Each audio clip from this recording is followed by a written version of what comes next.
ఇప్పుడు మీరు చూస్తున్న ఆలయం పిఠాపురం దగ్గర ఉన్న గోర్స గ్రామంలోని రాములవారి ఆలయం. ఇది చాలా పురాతనమైన ఆలయంగా పిలువబడుతుంది.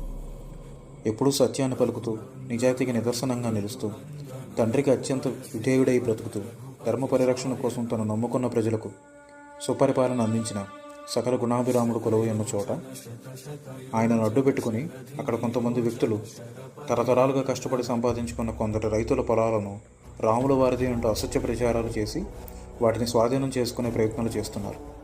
కొమరగిరిలోని 121, 122 సర్వే నంబర్లో ఉన్న భూములు రెవెన్యూ రికార్డుల్లోనూ ఫెయిర్ అడంగల్లో రైతు పేరున ఉన్నవి.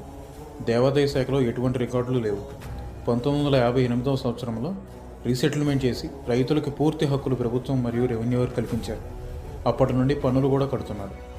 ఈ విషయంపై దేవాదాయ శాఖ వారు రీసర్వే చేసినట్లు తెలిసింది. జరిగిన సర్వేల ప్రకారం అప్పటి దేవాదాయ శాఖ అసిస్టెంట్ కమిషనర్ కొండలరావు గారు ఈ భూములు దేవాదాయ శాఖ కిందకు రావని తేల్చి చెప్పినా సరే వారు ఇటువంటి అసత్య ప్రచారం మానుకోవటం లేదు.